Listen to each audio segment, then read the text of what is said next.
بالله السميع العليم من الشيطان الرجيم. بسم الله الرحمن الرحيم.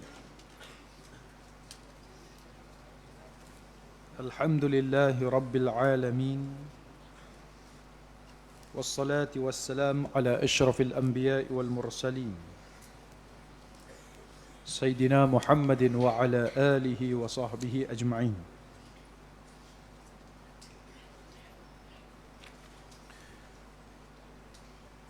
سبحانك لا علم لنا إلا ما علمتنا إنك أنت العليم الحكيم. قال رب اشرح لي صدري ويسر لي أمري واحلل عقدة من لساني يفقه قولي. أما بعد.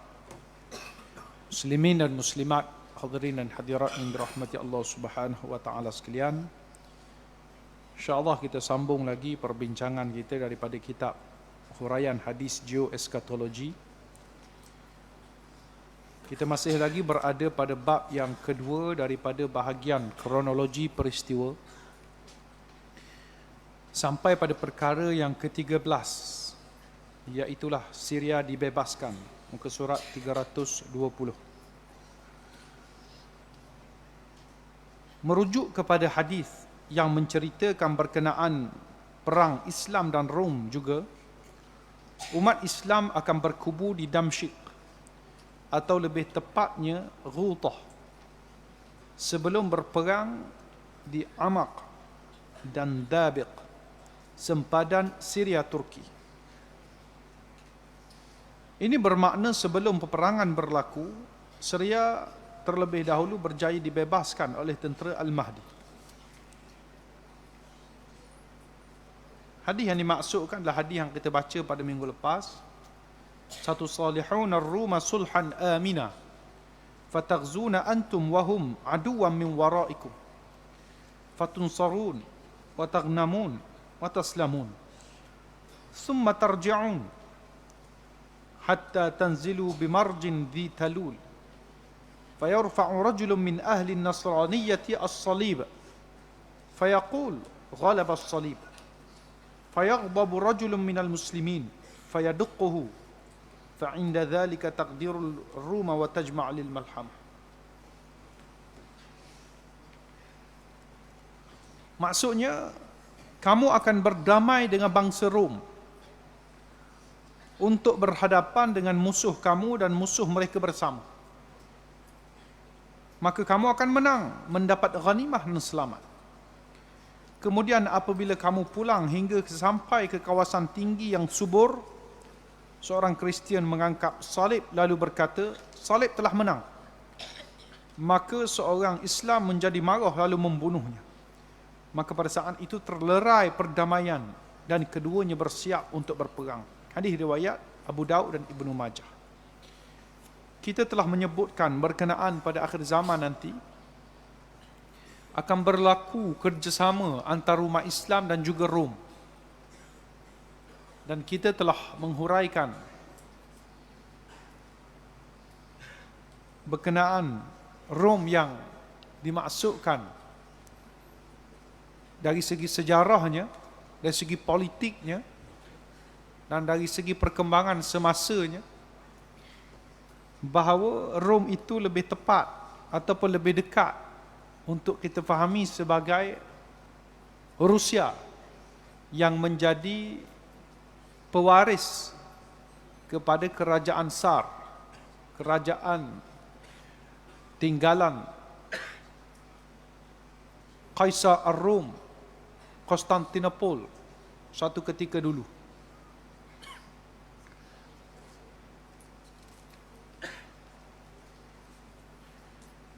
Dan umat Islam yang dimaksudkan ini masih lagi tidak kita berjaya spesifikkan.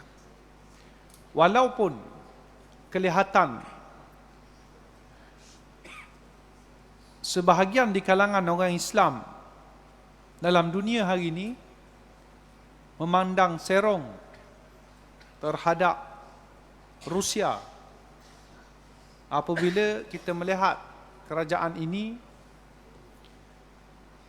tampak ganas, tampak seperti mereka ini tidak sesuai untuk bergabung dengan Islam masih lagi dibayangi dengan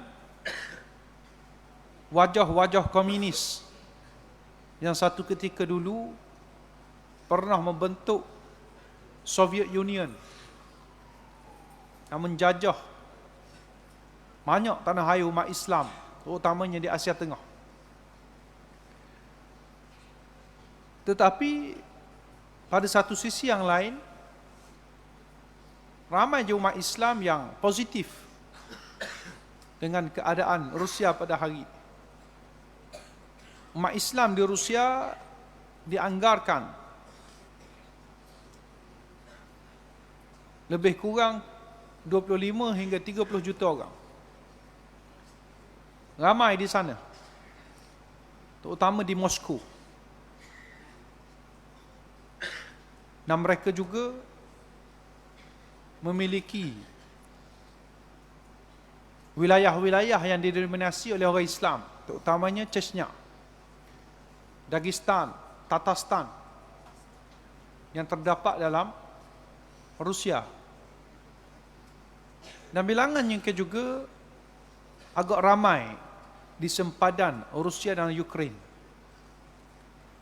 Maka tidak pelik apabila kita melihat dalam pertembungan Rusia dan Ukraine ini, kerajaan wilayah Chechnya menghantar tenteranya bagi membantu Rusia menyerang Ukraine. Ukraine pula adalah sebuah negara yang rapat dengan Israel. Presidennya adalah orang Yahudi. Dan negara seperti NATO, Pakatan NATO, EU, negara-negara Eropah memberi sokongan kepada Ukraine bagi menentang Rusia. Jadi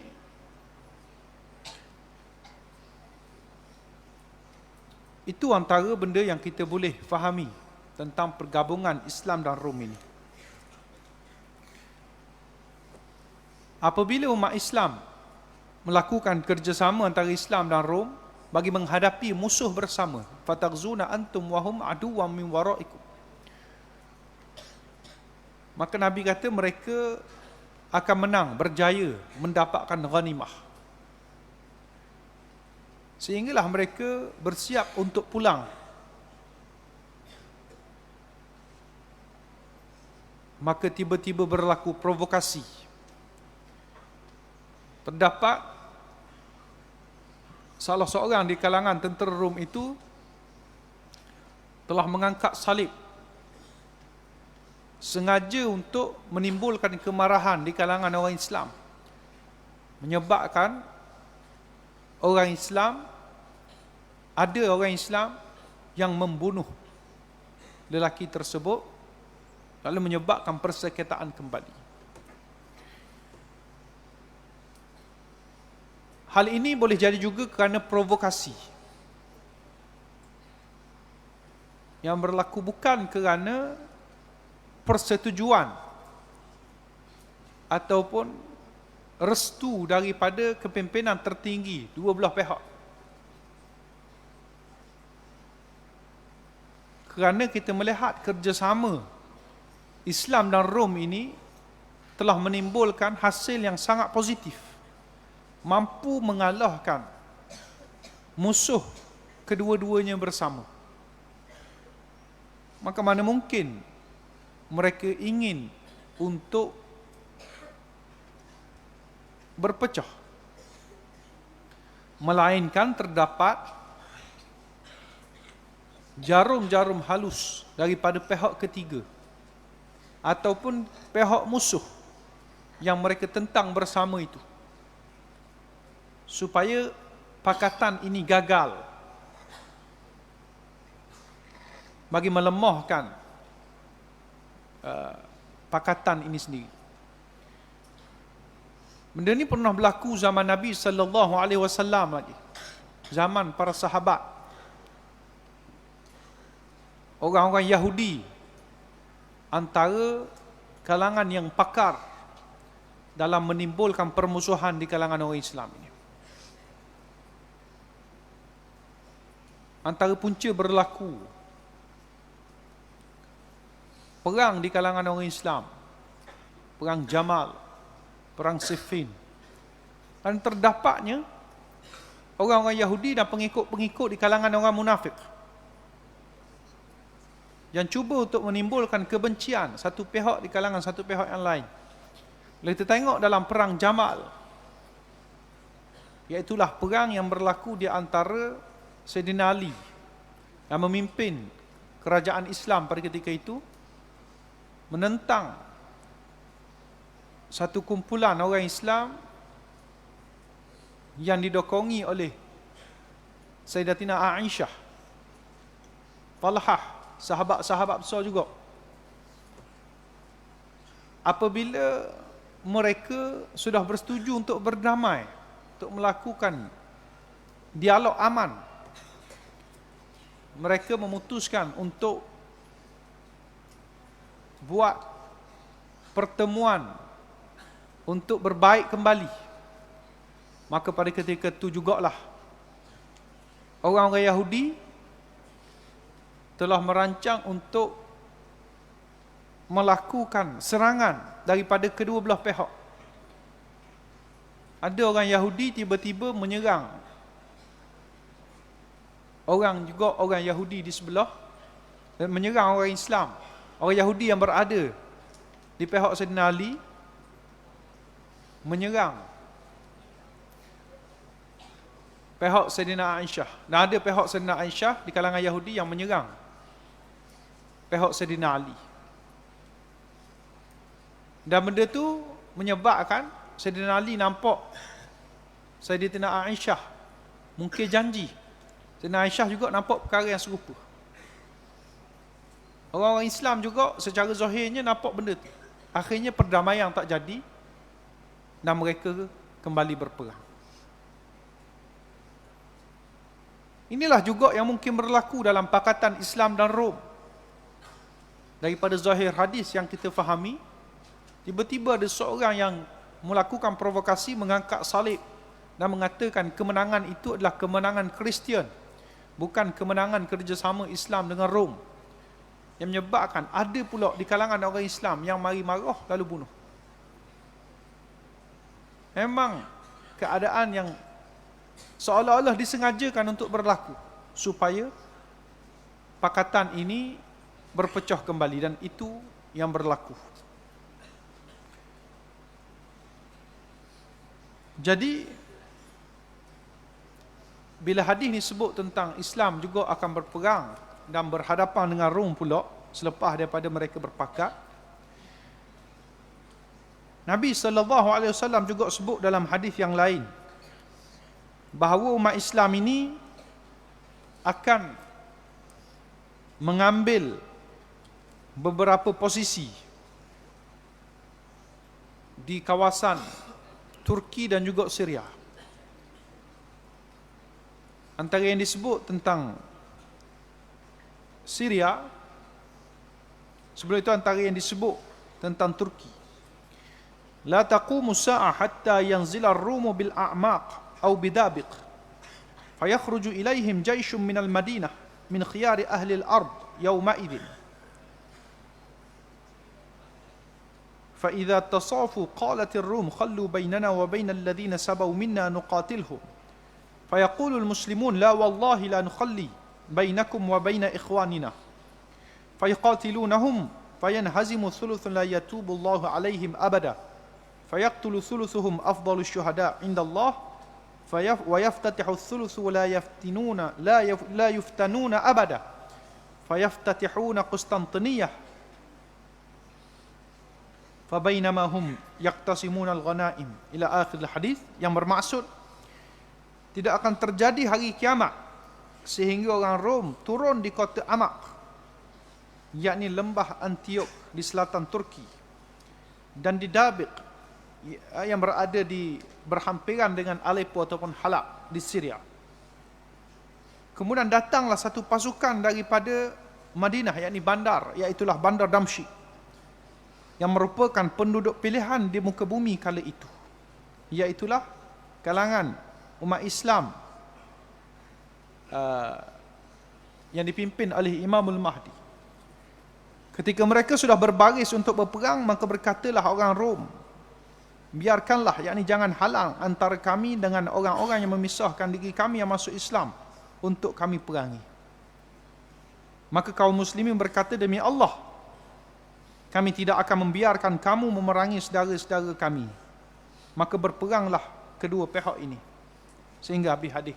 Hadis ni riwayat Muslim. Kita dah baca hadis ni dalam bab Turki, dalam bab Konstantinopel sebelum ini, pada bahagian tanah Rom. Jadi dalam hadis ini juga menyatakan bahawa pertembungan antara orang Islam dengan orang-orang Rom ini akan berlaku di tanah Turki, iaitulah di Amaq ataupun di Dabiq. Iaitulah kawasan ini adalah kawasan sempadan Turki dengan Syria hari ini. Mana orang Islam mari daripada arah selatan, orang Turki mari daripada arah utara, bertembung di lembah Antiok ataupun kawasan Halab, Aleppo pada hari ini. Kawasan itulah sama ada belah Turki ataupun belah Syria untuk bertembung, menunjukkan bahawa orang Islam ni mari daripada arah Syria. Dan perkara ni dikuatkan lagi dengan hadis yang kita sudah baca juga dalam bab Ghutah. Dalam bab Ghutah kita jumpa hadis yang Nabi katakan, inna fustaqal muslimina yaumal malhamah bil Ghutah ila janibi madinatin yuqalu laha Dimashq min khairi madaini Syam. Sesungguhnya kubu orang beriman pada hari Malhamah adalah di Ghutah, bersebelahan kota yang dipanggil Damsyik, ialah sebaik-baik kota di bumi Syam. Hadis riwayat Abu Daud. Nabi kata kubu ataupun camp orang beriman, orang Islam pada hari peperangan Malhamah, perang besar, iaitulah di Ghutah. Ghutah ini adalah satu kawasan yang menghijau di luar kota Damsyik. Damsyik ni adalah bandar lama yang pernah dibangunkan oleh orang-orang Rom, dan dia ada pagar. Macam kalau kita tengok kota-kota Rom sebelum ni, memang dia ni kota yang dipagari dengan bangunan yang tinggi. Kalau siapa-siapa pernah pergi ke negara-negara bekas jajahan Rom, kita akan jumpalah kota lama yang masih ada lagi pagar-pagar yang dibina di sekeliling kota tersebut.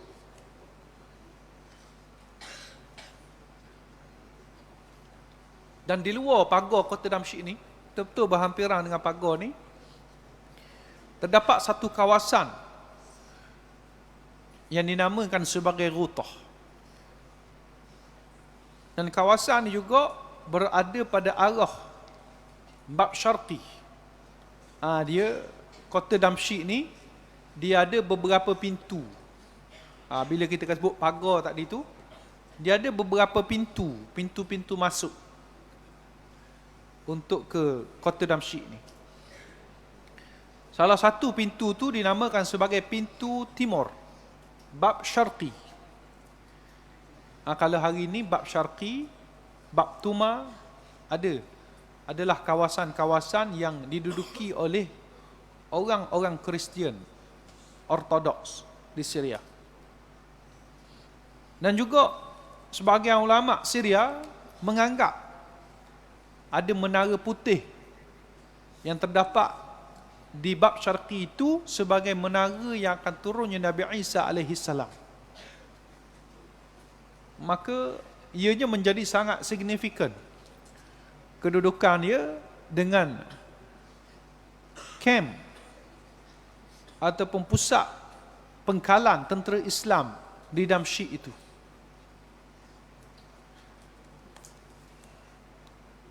Jadi umat Islam akan berkubu di sana sebelum berhadap dengan orang-orang Rom di kawasan Amak ataupun Dabiq. Jadi secara politiknya sudah tentulah sebelum dijadikan tempat itu kubu, maka tempat itu mestilah aman, tidak memiliki ancaman daripada musuh. Maka itu yang kita memberi tanggapan bahawa sebelum diambil sebagai pengkalan, tempat itu dibebaskan dulu. Ini kita sudah baca sebelum ini bahawa sebelum kemunculan Imamul Mahdi ataupun ketika kemunculan Imam Mahdi, berlaku perang besar, banyakkan tempat-tempat medan-medan perang sekarang ni akan berlaku peperangan yang sangat dahsyat. Jadi sebelum daripada umat Islam mengambil Syria sebagai pengkalan itu, terlebih dahulu peperangan-peperangan di kawasan ini perlu selesai dan ditawan oleh orang Islam. Maka boleh jadi juga pembebasan Syria berlaku sebelum kerjasama antara Islam dan Rom berlaku, ataupun selepas kerjasama yang berlaku lebih awal daripada pembebasan tanah Arab dan Parsi. Boleh jadi berlaku. Jadi tak pelik bila kita bercakap dengan sebahagian ulama'-ulama' apabila membincangkan mengenai Syria yang sekarang ni sedang diserang. Syria yang sekarang ni masih menjadi medan perang. Banyak pihak yang sedang berperang di Syria itu. Maka tanya, bilakah agak-agaknya Syria akan kembali aman, peperangan akan berakhir? Maka ada sebahagian ulama hari ini dia kata Syria tak boleh aman dah, melainkan lepas muncul Imam Mahdi. Imam Mahdi je boleh menghentikan perkara tersebut. Kemudian yang ke-14, Turki dibebaskan. Oleh kerana Turki merupakan negara blok timur paling jauh daripada timur, maka ia mungkin menjadi destinasi pembukaan paling akhir tentera Al-Mahdi. Perkara ini disokong dengan hadis yang berkaitan dengan pembukaan kota Konstantinopel, di mana Pakatan Islam dan Rom berjaya mengalahkan musuh bersama di sana, sebelum pakatan tersebut terputus kerana sabotaj dan provokasi terancam. Yang kita bacakan hadis tadilah provokasi tadi. Maka secara geografinya juga, bila ada kekuatan besar yang datang antara timur dan juga barat, maka tempat paling mudah untuk barat tawan adalah Turki, terutama sekali Istanbul. Turki adalah sebuah negara yang berada pada dua benua. Sebahagian besar, tanah besar Turki ini berada sebelah Asia. Tapi tanah yang paling masyhur hari ini adalah di Istanbul. Istanbul ni dulunya nama dia Konstantinopel, Konstantinia. Ini berada di sebelah Eropah. Maka Eropah ni pula adalah negara-negara blok barat. Kebanyakan negara-negara ini berada di bawah kesatuan NATO. Jadi bila Turki diserang oleh kuasa besar ataupun pakatan-pakatan negara-negara dalam satu blok, maka sukar untuk Turki bertahan, ataupun sukar untuk Istanbul itu sendiri bertahan. Dan apabila munculnya Imamul Mahdi nanti,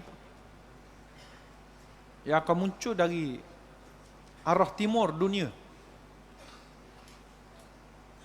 maka mungkin dia akan menjadi destinasi yang terakhir untuk dibebaskan oleh orang Islam.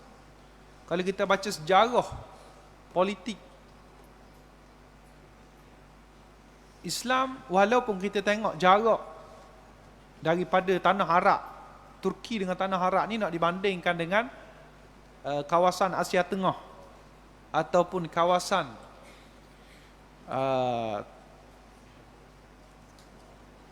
Asia Timur jauh ini ke Asia Tenggara dan sebagainya ini, Turki tak jauh mana, tetapi pembukaan dia tidak berlaku melainkan selepas daripada zaman Osmaniyah. Dia pun beberapa generasi selepas daripada pengasas Osmaniyah. Osmaniyah diasaskan oleh Osman Ertugrul. Kemudian generasi selepas pada tu, iaitulah Sultan Muhammad Al-Fatih, baru berjaya membuka dia. Maka jauh, panggil apa ni, jarak masa tu. Bukan kerana jarak dia jauh, tapi kerana susahnya nak jatuhkan Konstantinopel ini. Dia duduk di Eropah, dan sukar untuk orang Islam masuk menembusi kota ini. Jadi gitu juga bila sekali lagi jatuh ke tangan musuh Islam, pembukaan dia memerlukan kekuatan yang tidak calang-calang. Bahkan lebih mudah untuk orang Islam bebaskan dulu negeri-negeri lain. Mungkin Syria kita sebut tadi, bebaskan dulu. Kawasan ni bebaskan dulu, kawasan tu bebaskan dulu di sebelah Asia ni, barulah dia akan jadi satu pertempuran antara pertempuran paling hebat yang berlaku dalam siri-siri peperangan dalam Perang Dunia Ketiga itu, siri perang Malhamah itu adalah antara umat Islam dengan orang Rom yang berlaku di sepadang Syria Turki.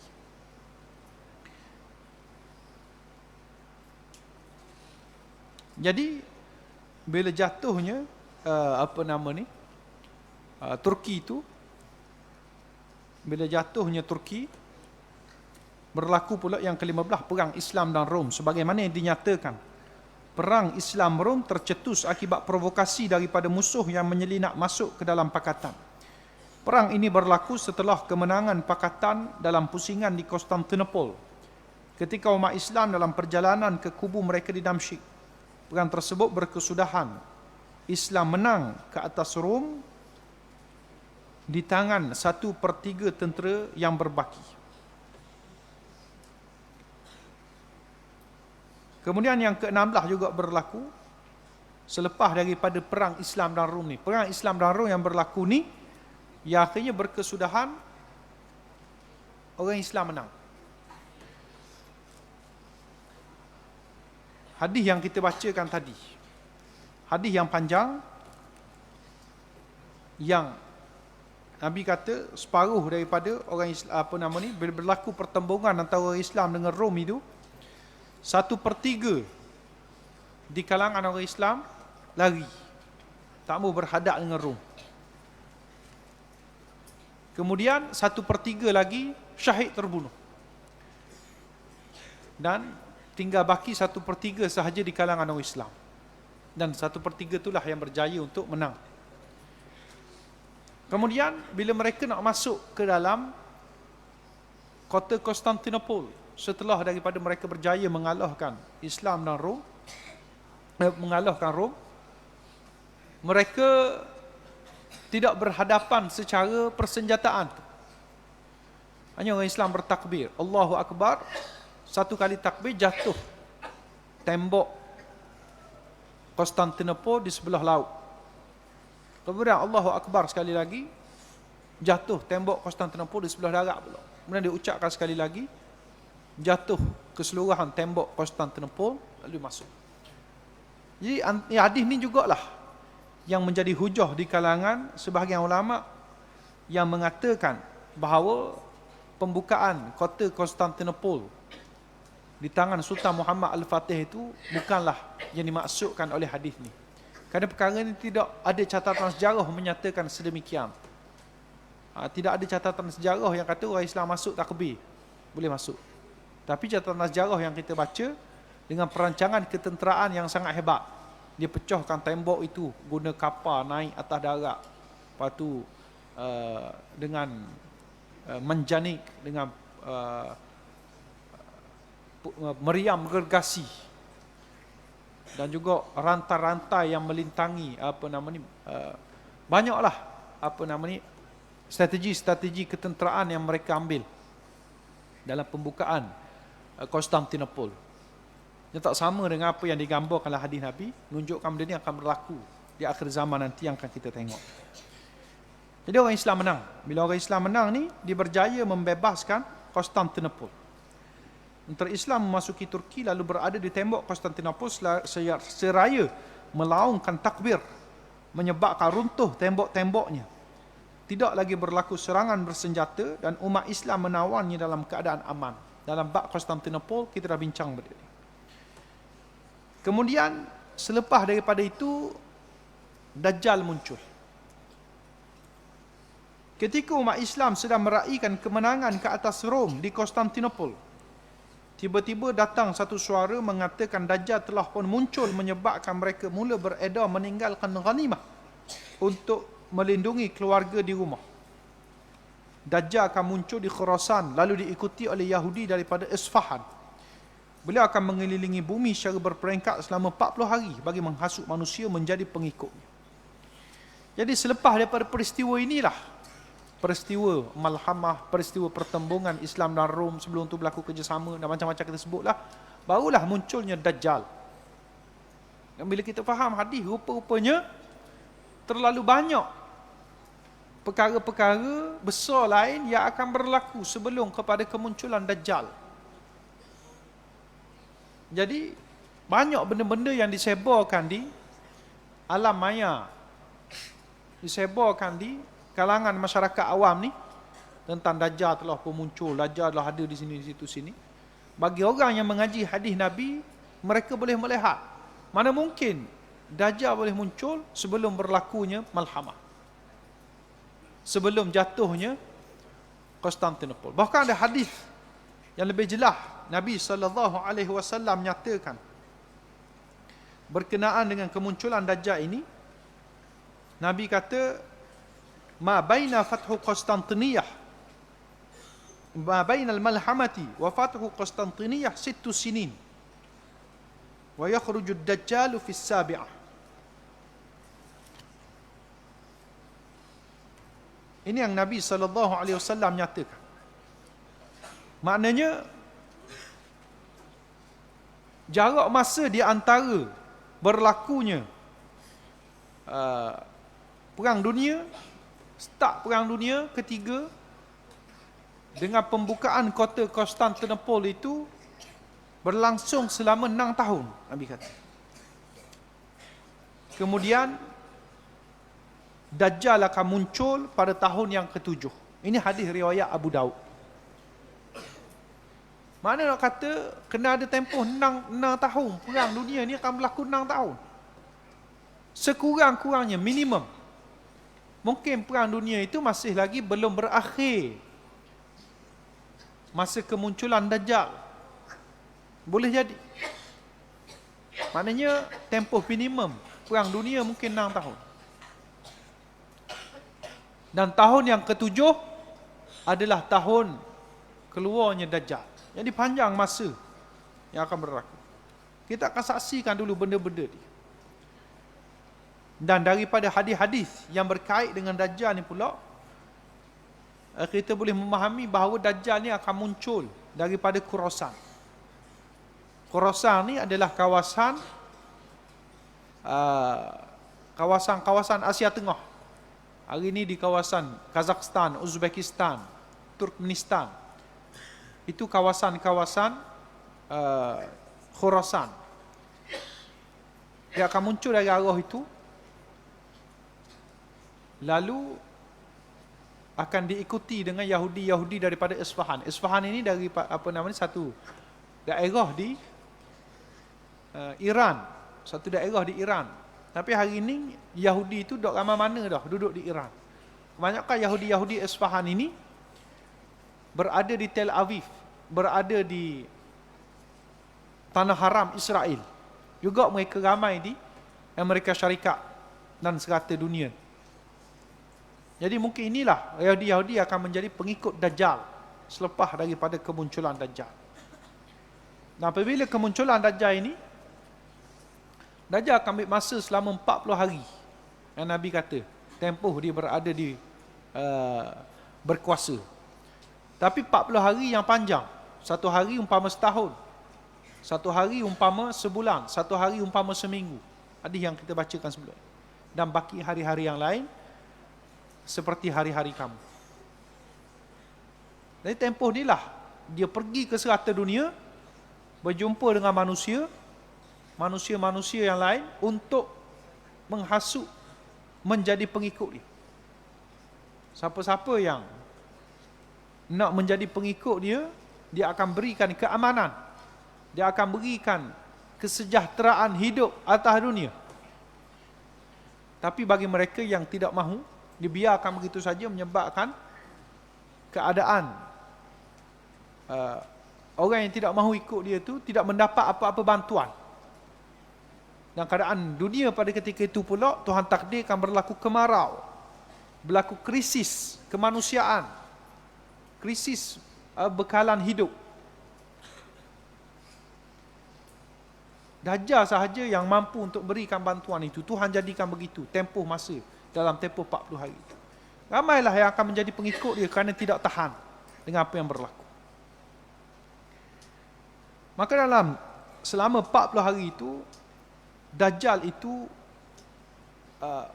disebutkan pergi ke beberapa tempat.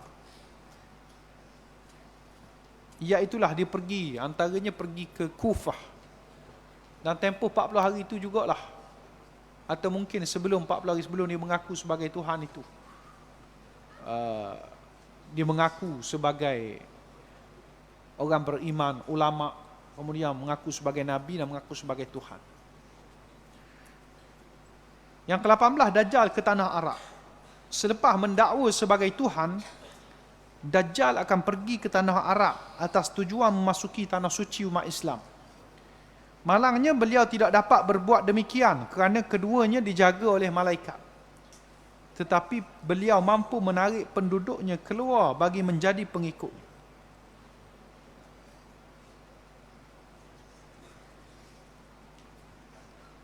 Jadi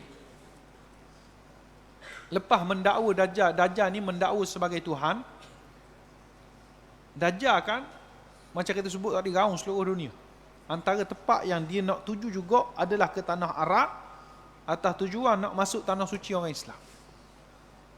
Dia pernah berada di Bukit Uhud pada satu ketika. Dia menunjukkan kepada pengikut dia ke arah Madinah.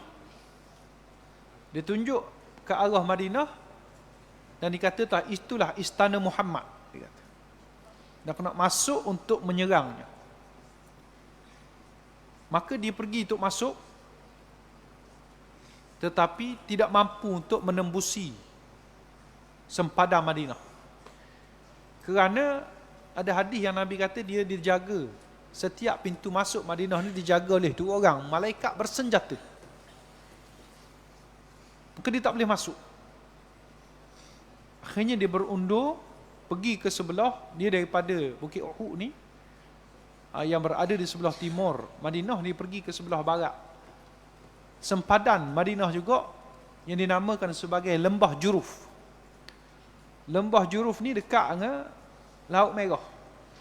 Di kawasan Lembah Juruf ini adalah kawasan bergaram, kawasan yang memiliki kadar kemasinan yang agak tinggi. Disapa di situ, maka berlaku goncangan di Madinah. Boleh jadi atas perbuatan dia berjaya menyebabkan goncangan tanah ke bumi ke, sehingga menyebabkan orang-orang Madinah yang berada di Madinah pada ketika itu keluarlah mereka-mereka yang munafik, yang tidak kuat iman, mereka-mereka yang fasik, keluar daripada Madinah untuk jadi pengikut Dajjal. Maknanya walaupun Dajjal itu tidak berjaya untuk masuk ke Madinah, tapi dia berjaya untuk buatkan orang yang duduk Madinah itu keluar. Jadi Madinah itu bukanlah menjadi destinasi yang akan memberi jaminan siapa-siapa hok pergi situ selamat daripada Dajjal. Memang Dajjal tidak boleh masuk. Tetapi kalau kita pergi dalam keadaan tidak cukup iman, Kita pergi dalam keadaan masih menjadi orang fasik. Kita pergi dalam keadaan kita sendiri tidak mampu lagi untuk mendidik jiwa kita daripada tergoda dengan dunia. Maka kita akan masih berpotensi untuk jadi pengikut Dajjal. Walaupun telah jual rumah, jual kereta, tinggal kerja kita nak pindah di Madinah kerana nak lari daripada Dajjal. Jadi kunci utama kita nak jadi kuat menghadapi fitnah Dajjal adalah membina kekuatan jati diri kita sendiri. Membina kekuatan akidah supaya kita tidak tertipu. Bila Dajjal kata dia ni Tuhan, kita boleh beza. Sebab kita ada ilmu akidah yang kuat. Dia kata bukan Tuhan, pelawak. Tuhan tak begitu. Kita belajar dah tauhid. Kita belajar dah sifat 20, kita belajar dah uluhiyah, rububiyah. Kita belajar belaka dah tentang ketuhanan. Supaya kita ni boleh bezakan antara Tuhan yang benar dengan Tuhan yang palsu. Kita juga belajar ilmu tasawuf. Belajar ilmu memperkuatkan jati diri. Supaya kita tidak tergoda dengan dunia.